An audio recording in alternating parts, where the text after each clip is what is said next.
I bragged that I'd choose my coworker over my husband if I had to. Now I have neither. I'm standing in the kitchen of our suburban home chopping vegetables for dinner while my husband Ethan sits at the island scrolling through his phone. It's a Friday evening in April, and I'm irritated. The knife hits the cutting board with more force than necessary as I slice through a carrot. Can you at least pretend to help? I snap, not looking up from my chopping. Ethan glances up, his expression weary. Sorry, Megan. Just checking if Marcus responded about tomorrow's golf game. I roll my eyes dramatically. Of course, because heaven forbid you miss golfing with the guys. I haven't gone in 3 weeks, he says quietly. I've been helping your mom move, remember? I ignore his response, thinking he always does this, acts like the smallest efforts deserve a medal. The truth is, at 32, I'm restless. Ethan, 36, is dependable but predictable. We've been married for 7 years, and lately, everything about him irritates me. The way he chews his food, his dad jokes, even his kindness feels suffocating sometimes. Rachel invited us to her company party tomorrow night, I say, changing the subject. I told her we'd go. Ethan sets his phone down. Tomorrow? But I already told the guys. It's important for my career, Ethan. Daniel will be there. I look up, my tone softening strategically. He's considering me for the Ferguson account. Daniel is my colleague, brilliant, dynamic, ambitious. Everything Ethan isn't. Where Ethan is steady and cautious, Daniel takes risks. Where Ethan is content, Daniel hungers for more. At 35, he's already a senior account executive while Ethan remains in middle management at his insurance firm. Fine, Ethan sighs. I'll cancel golf. I feel a flash of victory but hide my smile. Thanks, babe. This could be huge for us. That night, lying in bed, I scroll through Instagram while Ethan reads beside me. I pause on a photo of Daniel at a client dinner, his confident smile gleaming. I think he's going places, unlike some people who are content to stay exactly where they are forever. I don't realize I've been staring at the photo until Ethan asks, "Work stuff?" "Just checking company updates," I lie, quickly switching to another app. "You've been working late a lot," he observes, his tone neutral. "Some of us have ambitions," I mutter, instantly regretting my words. Ethan is quiet for a long moment. "I know you do, Meg. I'm proud of you for that." His kindness makes me feel worse, which irritates me further. I turn away and pretend to fall asleep. Saturday evening, I'm standing in our bedroom, applying lipstick while Ethan adjusts his tie in the mirror. I'm wearing a new dress, black, fitted, expensive. I've spent 2 hours getting ready, wanting to look perfect for Rachel's party. "You look beautiful," Ethan says, smiling at my reflection.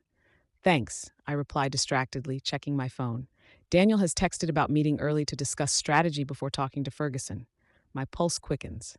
In the car, Ethan attempts conversation. "So this Daniel guy, he's your direct supervisor?" "No, he's senior leadership. He's taken me under his wing. I'm checking my makeup in the visor mirror. He sees potential in me." "That's great," Ethan says, his eyes on the road. "Just be careful. Office politics can get—" "I know how to handle myself professionally, Ethan," I snap. "I'm not some naive intern." He falls silent, and I feel a twinge of guilt that I quickly suppress. I think he always does this, tries to hold me back just because he has no ambition. At the party, I immediately spot Daniel across the crowded hotel ballroom. He's surrounded by executives, gesturing animatedly as he speaks. My heart races as he notices me and waves us over. "There she is," Daniel's voice carries above the crowd. "My secret weapon." He gives me a quick hug, then extends his hand to Ethan. "You must be the husband I've heard so much about." "Ethan," my husband says with a polite smile, "nice to finally meet you." "Likewise. Your wife is incredible, absolutely brilliant marketing mind," Daniel says, putting his arm around my shoulders. "The Ferguson pitch was her idea, you know." I beam under his praise, stealing a glance at Ethan to see if he's impressed. His expression is unreadable. "Let me introduce you both around," Daniel says, guiding us toward a group of executives. 2 hours and several drinks later, I'm feeling buzzed and confident. Daniel and I are deep in conversation about the Ferguson account, while Ethan chats politely with Rachel's husband by the bar. I watch Ethan from across the room, thinking how out of place he looks in this crowd of ambitious professionals. "Earth to Megan," Daniel says, snapping his fingers playfully. "You with me?" Sorry, I laugh, touching his arm, just making sure my husband isn't too bored. Daniel glances at Ethan. He seems like a nice guy, very steady. That's one word for it, I say with a smirk. Reliable, safe, predictable. Nothing wrong with reliable, Daniel offers. I take another sip of my martini. I guess, but sometimes I wonder what it would be like to be with someone who actually understands ambition, you know? Someone who pushes me instead of just existing. Daniel raises an eyebrow. Careful there. That's dangerous territory. I'm just saying, I lean closer, lowering my voice. If I had to choose between my career with you as my mentor or going home to suburban boredom every night, it wouldn't even be a contest. I laugh, expecting Daniel to join in, but his expression has changed. He's looking over my shoulder, and I turn to see Ethan standing there, 2 drinks in hand, his face pale. Ethan, I start, but he sets the drinks down on a nearby table and walks away without a word. I think I should go, Daniel says awkwardly. Maybe you should talk to your husband. I watch him leave, then follow Ethan outside to the parking lot. He's standing by our car, keys in hand, staring at nothing. You're overreacting, I say immediately. It was just work talk. You know how it is. Ethan looks at me, his eyes oddly calm. Is that what it was? Obviously. God, you're being so sensitive. I fold my arms defensively. It was a joke. Daniel and I were just blowing off steam. At my expense, his voice is quiet. Not everything is about you, Ethan, I snap. This was an important night for me, and now you're ruining it with your insecurity. He unlocks the car without responding. The drive home is silent, and I stew in indignant anger, thinking, this is exactly why I said what I said. He can't handle anything without making it all about his feelings. Sunday morning, I'm sitting alone at our kitchen table, nursing a hangover and checking my phone. No messages from Ethan, who left early claiming he needed to help his brother with something. No messages from Daniel either. I text Rachel. Last night was fun until Ethan overheard something and got all sensitive about it. She responds quickly. What happened? I hesitate, then downplay it. Just a stupid joke about choosing work over him. He took it wrong. Rachel's next message makes my stomach sink. Daniel looked really uncomfortable after he told Jeff it was inappropriate. I stare at the message, a flush of embarrassment warming my cheeks. I think, great, now I've potentially damaged my relationship with my mentor too. When Ethan returns that evening, I've prepared dinner as a peace offering. I'm standing by the stove stirring pasta sauce when he walks in. Hey, I say, my tone deliberately light. I made your favorite. Ethan nods but doesn't smile. Thanks. Look, about last night, I begin. I don't want to talk about it right now, he interrupts, heading toward the bedroom. I follow him, irritation flaring. So that's it? You're just going to sulk instead of having an adult conversation? Ethan turns to face me, his expression tired. An adult conversation requires both parties to acknowledge what actually happened. You made it clear you think I'm boring and that you'd rather be with your coworker. I didn't say that, I protest. I was talking about my career, not about being with Daniel. You completely misunderstood. Did I? Ethan asks quietly.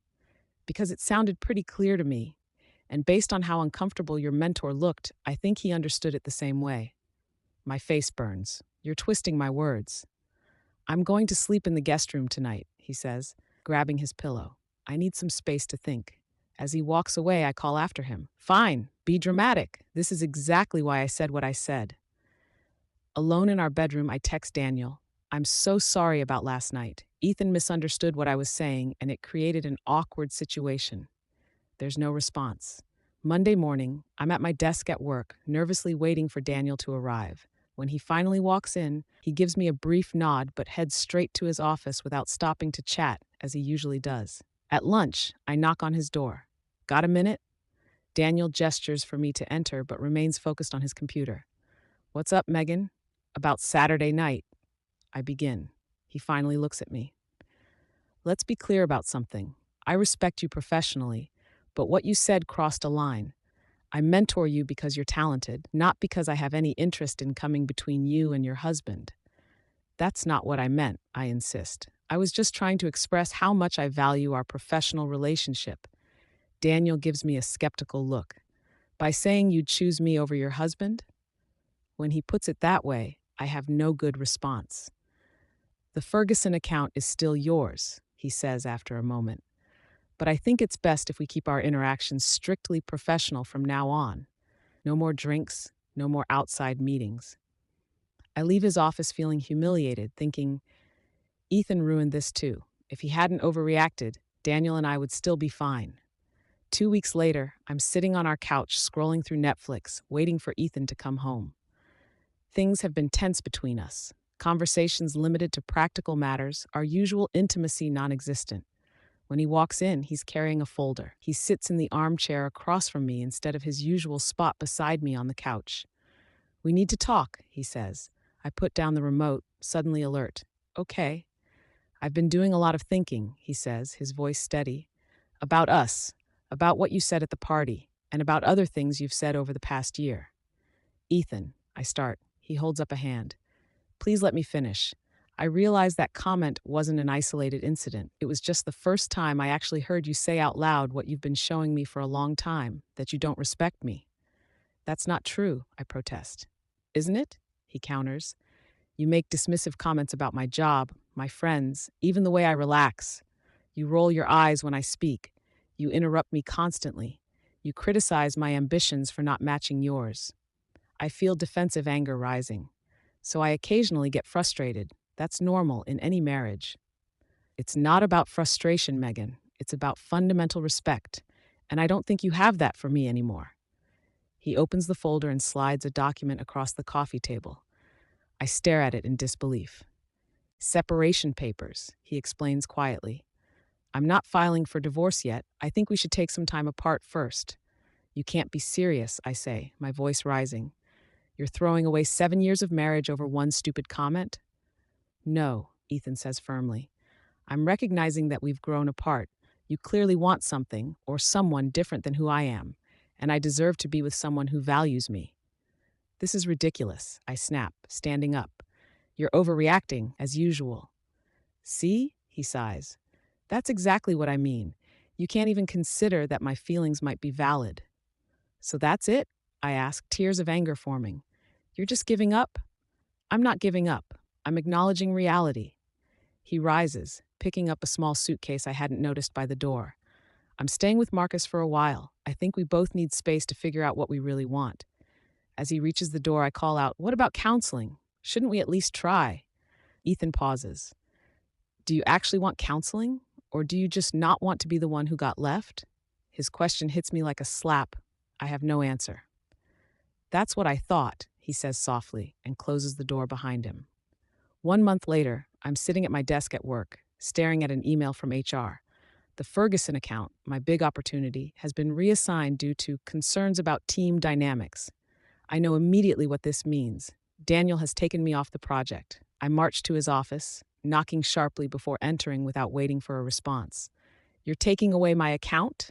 I demand. Daniel looks up calmly. It's not personal, Megan. Ferguson specifically requested Jeff instead. Because you said something to them, I accuse. No, he says firmly. Because your work has been slipping for weeks. You've missed deadlines, your presentations have been underprepared, and you snapped at the client during our last call. I want to argue, but know he's right. Since Ethan left, I've been struggling to focus, alternating between anger and a creeping sense of loss. Is this about what I said at the party? I ask, lowering my voice. Daniel sighs. This is about your performance. But honestly, that incident did make me reevaluate our working relationship. I can't mentor someone who doesn't demonstrate professional boundaries. I leave his office feeling defeated, thinking everything is falling apart and no one understands it's not my fault. That evening, I'm in my kitchen, pouring a generous glass of wine when my phone rings. It's Rachel. Hey, I answer, trying to sound upbeat. What's up? Just checking in, she says. I heard about the Ferguson account. I sigh heavily. News travels fast. How are you holding up, she asks. With everything, the account, Ethan. Fine, I say automatically. It's for the best, really. Ethan and I wanted different things. There's a pause before Rachel speaks again. Megan, I'm saying this as your friend. You need to stop pretending this is all happening to you instead of because of you. I nearly choke on my wine. Excuse me? Everyone's noticed how you talk about Ethan. The constant put-downs, the eye-rolling. That comment at the party wasn't out of character. It was just the first time he heard it directly. I thought you were my friend, I say, hurt and angry. I am your friend, Rachel says firmly. That's why I'm telling you the truth. You've lost your husband, and you're damaging your career because you can't admit you made a mistake. After she hangs up, I sit alone at the kitchen table, staring at my phone. I think even Rachel's turned against me. No one understands. But as I pour a second glass of wine, a small voice in my head whispers, or maybe they all understand perfectly. 2 months after Ethan moved out, I'm standing in line at our local coffee shop when I see him through the window. He's sitting at an outdoor table, laughing with a woman I don't recognize. She's pretty in an understated way, her expression animated as she talks. I watch as Ethan leans forward, fully engaged in whatever she's saying. I realize with a pang that I haven't seen him look that relaxed, that happy in years, certainly not with me in recent memory. I abandon my place in line and hurry outside, approaching their table with a forced smile. Ethan, what a coincidence. He looks up, surprise crossing his face. Megan, hi. The woman glances between us curiously. Aren't you going to introduce me? I ask, my tone sharper than intended. Ethan hesitates before saying, Lisa, this is Megan, my wife. We're separated. Megan, this is Lisa. She's a teacher at the community center where I've been volunteering. Volunteering? Ethan had never shown interest in volunteering before. Nice to meet you, Lisa says politely. Likewise, I respond thinking, she looks so ordinary. What could he possibly see in her? How have you been? Ethan asks, his tone formal. Great, I lie. Work is amazing. The Ferguson account is going really well. Another lie. That's good to hear, he says, clearly not believing me. An awkward silence follows until Lisa tactfully excuses herself to use the restroom, leaving us alone. So, volunteering, I ask. That's new. I teach financial literacy to teenagers, Ethan explains. It's been really rewarding. And this Lisa person, I can't help adding, is she rewarding too? Ethan's expression hardens. Don't do that, Megan. You don't get to make snide comments anymore. I'm just surprised you moved on so quickly, I say defensively. Lisa and I are friends, he says firmly. But even if we were more, it wouldn't be your business anymore. You made your choice clear at that party. It was one stupid comment, I exclaim. Why is everyone holding it against me? Ethan looks at me with something like pity, because it wasn't just one comment. It was a pattern. It was years of subtle put-downs and dismissals. It was you constantly making me feel like I wasn't enough. His words hit me hard, and I struggled to maintain my composure. The separation agreement expires next week, he continues quietly. I'll be filing for divorce unless you've signed the papers. Just like that, I ask, my voice breaking.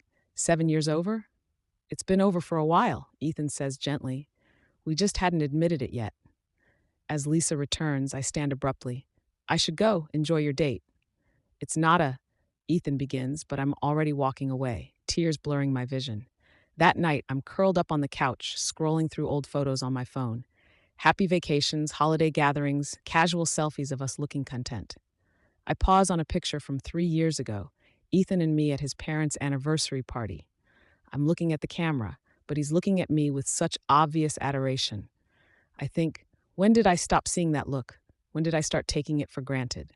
For the first time, I allow myself to consider that maybe, just maybe, I'm the villain in this story.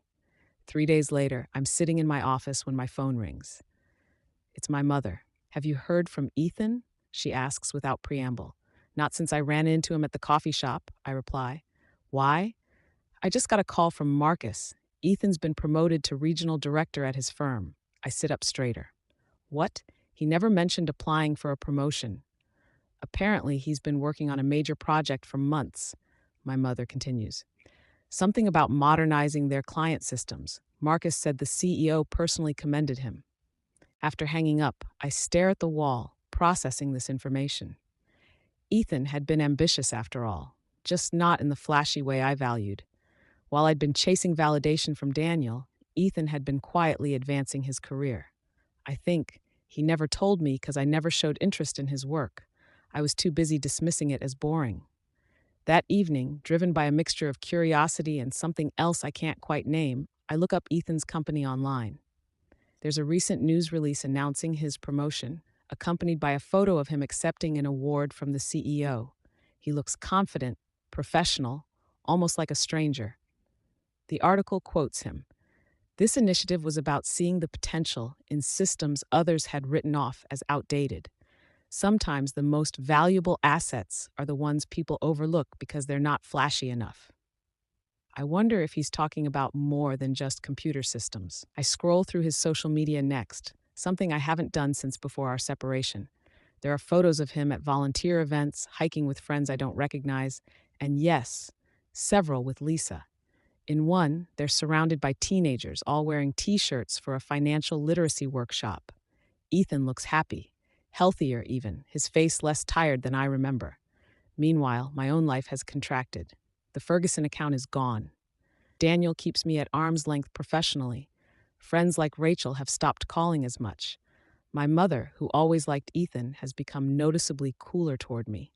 I think I've lost everything, and he's flourishing without me.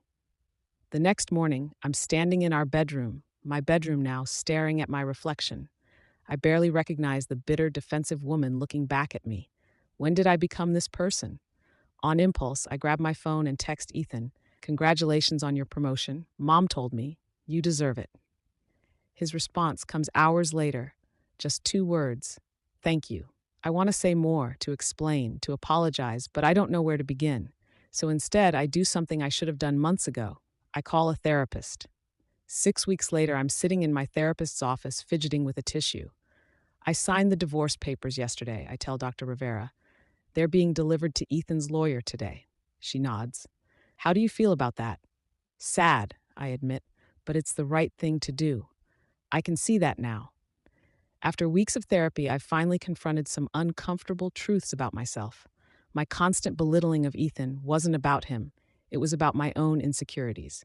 I equated ambition with worth and judged him accordingly, never appreciating the quiet strength that made him who he was. "Have you thought more about what we discussed last week?"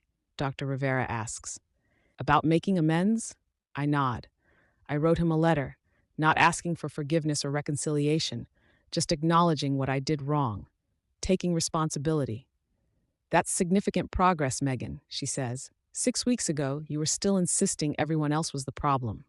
I manage a small smile. Turns out I'm pretty good at deflecting blame. That evening, I'm standing at my mailbox, sorting through bills when I notice an envelope with Ethan's handwriting. Inside is a check for half the proceeds from selling his car, money I wasn't expecting. There's a note. "I've signed a lease on a new apartment. Marcus will help me pick up the rest of my things on Saturday if that's convenient for you." I trace my finger over his handwriting, thinking, this is really happening. It's really over. Saturday morning, I'm in the kitchen making coffee when the doorbell rings. I open it to find Ethan and Marcus, both looking uncomfortable. "Hi," Ethan says. "Is now still okay to get my things?" I nod, stepping aside. "Of course. I've packed some boxes with what I think is yours, but feel free to check if I missed anything." As they work, I hover awkwardly, unsure of my place in this process. Finally, I approach Ethan as he's wrapping a framed photo in bubble wrap. "I wrote you a letter," I say, holding out an envelope. "You don't have to read it now, or ever if you don't want to, but I needed to say some things." He takes it hesitantly. "Okay. And I want you to know," I continue, "I'm happy for you. The promotion, the volunteering, all of it. You deserve good things, Ethan." He studies me for a moment, seeming to sense the change in me. "Thank you, Megan. I hope good things come your way too." When they finish loading Ethan's belongings, I stand in the doorway watching them drive away. The house feels emptier than before, though Ethan has been gone for months already. I think, this is the consequence of my choices. Not just losing Ethan, but losing myself in the process. 1 year later, I'm sitting in a new cafe across town, waiting for my friend Jenna. I've changed jobs, moving to a smaller agency where I'm rebuilding my reputation gradually. My relationship with Daniel remains professionally cordial, but nothing more. Through the window, I spot a familiar figure walking down the sidewalk. It's Ethan, hand in hand with Lisa. As they pass, I notice the glint of a wedding band on his finger. They look happy, comfortable together in a way that makes my chest ache despite the time that's passed. Jenna arrives following my gaze. "Is that Ethan?" I nod, turning away from the window. Yes, he got married last month. Are you okay? She asks carefully. I am, I say, surprising myself by meaning it. He deserves to be happy. And what about you? Jenna asks. Any prospects on the horizon? I shake my head.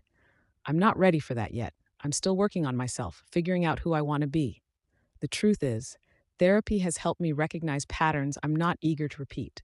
I've learned that my dismissive attitude toward Ethan wasn't just about him. It was how I approached most relationships, always looking for flaws, always believing something better was just around the corner. Well, for what it's worth, Jenna says, I like this version of you better than the one from a year ago. Me too, I admit, though I wish I hadn't had to lose so much to find her. As we chat, I think about the lessons of the past year, how quickly words can destroy what took years to build, how respect is the foundation of love, and without it, even the strongest relationships crumble, how the things we take for granted are often what we miss the most when they're gone. I've learned that ambition without compassion is hollow, that success means nothing if you sacrifice your humanity to achieve it. I've learned that the quiet, steady love I dismissed as boring was actually the rarest gift of all. Most painfully, I've learned that some mistakes can't be undone. Some bridges once burned remain ashes forever. As Jenna and I leave the cafe, I glance once more in the direction Ethan and Lisa went, now long gone from sight. I feel a strange mixture of regret and acceptance, thinking I lost my husband and my mentor because I couldn't see their worth. But maybe in losing them both, I finally found myself. I step onto the sidewalk, facing forward, and continue on my way.